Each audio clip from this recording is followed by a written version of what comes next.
Hello friend, back to my channel Kabita lifestyle blog. তো তোমরা সবাই জানো দুর্গাপুজো চলে এসছে আর কয়েকদিন, হাতে গোনা 16 দিন। তো যেহেতু মহালয় সামনের বুধবার, তো আমাদের মধ্যে মহালয়ের আগেই ঘর ঝাড়াঝাড়ি করতে হয়। তো আমি অনেকটা আগেই, এক সপ্তাহ, মহালয় এক সপ্তাহ পরে, আজকে ছিল বুধবার, পরের বুধবার মহালয়। তা এই বুধবারই আমি ঘরটা ঝাড়ছি। তার কারণ বৃহস্পতিবার দিন ঝাড়া যায় না, শুক্রবার দিন আমার মেয়ের জন্মবার, আমার হাজব্যান্ডের জন্মবার, শনিবার দিন ঝাড়া যায় না, রবিবার দিন একাদশী, সোমবার দিন দ্বাদশী, মঙ্গলবার দিন ঝাড়া যায় না, বুধবার দিন মহালয়। তাহলে চিন্তা করো, এত কিছু বেছে আমি এক সপ্তাহ আগে ঝাড়া শুরু করে দিয়েছি। দুর্গাপূজা আস্তে আস্তে আমার ঘরে আবার মাকড়সার জাল দিয়ে ভরে যাবে। তো কিচ্ছু করার নেই, এইসব নিয়মকানুন মানতে হয়, যার জন্য আমরা মানি না বলেই আজকে আমাদের দেশের এই অশান্তি, আকাল যা সব ঘটছে। এইসব জিনিস তো আগে হয়নি। তো আগের মানুষ খুব বিচার বিবেচনা করে তারপরে সব কিছু করতো, আর আমাদের থেকে তারা অনেক সুখীই ছিল, আমাদের মতো এত কষ্টেও ছিল না। আমরা এখন হয়তো বা খাওয়ার অভাব করি না, কিন্তু আমরা কিন্তু কোনো দিকেই শান্তিতে নেই। দেখবে সবার বাড়িতে 4 জন সদস্য যদি থাকে, তার মধ্যে 3 জন সদস্যই কিন্তু অসুস্থ থাকে সব সময়। কেন থাকে সেটা? কারণ আমরা এখন খাচ্ছি হলো ভেজাল দেওয়া জিনিস, তাই না? সব কিছুই ভেজালালা। আর আগের যুগের মানুষরা কিন্তু সব কিছু খেত খাঁটি, সব কিছু হতো গোবর সার, তোমার এমনি ঘরোয়া পদ্ধতিতে যেসব সার ঠার হতো, সেই সব সার দিয়েই শাকসবজি হতো। আর এখন তো তা নয়, মানে ইঞ্জেকশন দিয়ে বলে রাতারাতি লাউ বলে 1 থেকে 5 ইঞ্চি বড় হয়ে যাচ্ছে। তো ভাবতে পারো যে আমরা কি খাচ্ছি। আগের দিন যদি শাক রান্না এনে রাখো, পরের দিন যদি রান্না করে খাও, সেটা আর খাওয়ার মতো থাকে না। কারণ শাক তো পচে গোবর হয়ে যাবে, কি করে খাবে? ফ্রিজে রাখলে পরেও সেরকম একই রকম অবস্থা হয়। তাহলে আমরা তো সব কিছু ভেজাল দিয়ে খাওয়াচ্ছি, তাই না? এর জন্য আগেকার যুগটা ছিল অনেকটাই ভালো, আর অনেক কিছু নিয়মকানুন মেনেই তারা চলতো বলেই তারা সুস্থ ছিল। আগেকার যুগে মানুষ কিন্তু 100 বছর, 100 পার করেও কিন্তু বেঁচেছে। আর এখন দেখো মানুষ 5 কি 50 কি 60 বছর অবধি বাঁচে কিনা সন্দেহ। তো যাই হোক, সেটা বললাম। তারপরে একটু বিকেলবেলা কাজ টাজ করে একটু শুয়ে টুয়ে প্রাইভেট পড়ে, শুতে তো সেদিন একটু টাইম পাইনি, খাওয়ারই টাইম ছিল না। তো সেটা করে তো একটু পিসুর বাড়ি এখানে ঘুরতে গেলাম, পিসুর বাড়ি মানে আমার মেয়ের পিসুর বাড়ি, সেখানে ঘুরতে গেলাম। বিছানাও দেখো উঠাইনি, সেই বিছানাই রয়ে গেছে।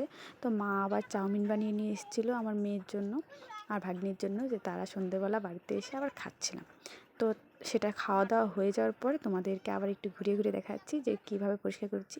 যেহেতু আমার ঘর সবসময় এমনিতে পরিষ্কারই থাকে, খারাপ থাকে না, তো সেজন্য একই রকম লাগবে তোমাদের কাছে। আমার কাছে অনেকটা পরিষ্কার লাগছে, কারণ অনেক দিন পরে এইভাবে পরিষ্কার করেছি। আর এদিকে আমি বাসন ধুতে গেছি, এদিকে দেখো আমার মেয়ে আমার হাজব্যান্ডের গেঞ্জি পরে বলতেছে কি মা নাইটি পরেছি।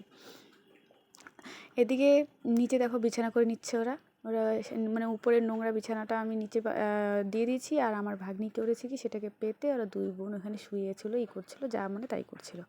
তো আমি এদিকে আমার বিছানাটা আমি করে নিচ্ছি, কারণ আমি আমার বিছানায় ডবল ডবল বিছানা করি। কিসের জন্য? নিচে যেহেতু প্লাস্টিক থাকে, আমার মেয়ে হিসু করে দেয়, তো এর জন্য আমি ডবল ডবল বেড কভার বিছাই, যাতে প্লাস্টিকটা অত নড়াচড়া না করে।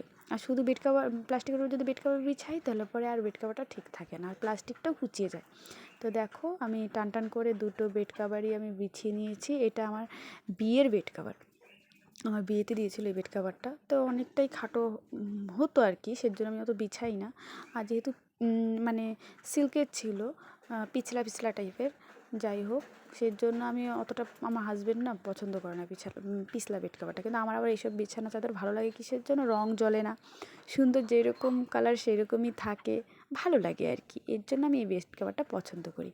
দেখো সুতিরগুলো রঙগুলো জ্বলে কী হয়েছে, মানে সেগুলো না ধুলে পরে কি, রোদ্রে না দিলে পরে কী হবে কি, তোমার ঘষায় ঘষাই সেগুলো মানে রঙগুলো নষ্ট হয়ে যায়। এবার একটা সুতির বেড কভার নিয়েছি, সেটা একদম রং উঠে বিছানা পাতার পরেই ওরকম হয়েছে, আর ধোয়ার পরে তো রং ঠং উঠে একদম একাকার। আমার আর ইচ্ছে করছে না যে ওই বেড কভারটা বিছাবো, একদম এই কালারের সাথে ওই কালার মিশে একদম ছাপাটাই নষ্ট হয়ে গেছে। তো যাই হোক, দেখো তোমাদের সাথে গল্প করতে করতে আমি বালিশের কভারগুলোও লাগিয়ে নিচ্ছি। আর তোমরা আমার ভিডিওগুলো কেন দেখছো না?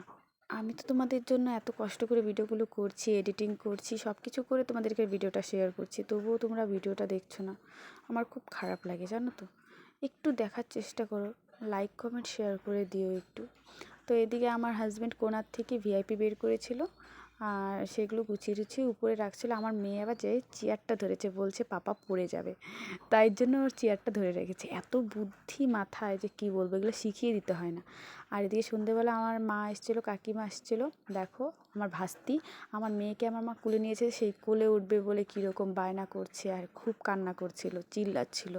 দেখো চলে যাবে। তারপরে মাকে বললাম যে নাও নাও, ওইটাই তোমার এখন নিজের, মেয়ের ঘরেরটা কি আর নিজের নিজে, এটা তো বাড়িতে থাকে। দেখো না কীরকম করছে, ওর ঠাকুমার কাছে থাকবেই না।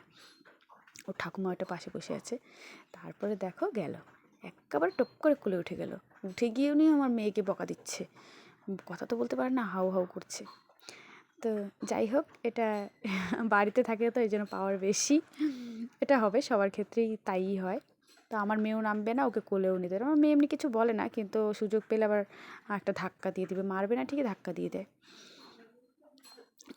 যাই হোক, তো এখন আমার মারা চলে যাবে যেহেতু সন্ধ্যা হয়ে গেছে। আর আমিও সারা দিন মানে এসব কাজ করতে করতে একদম ক্লান্ত হয়ে গেছি। শোয়ার টাইম পাইনি, একটু পরেই শুবো।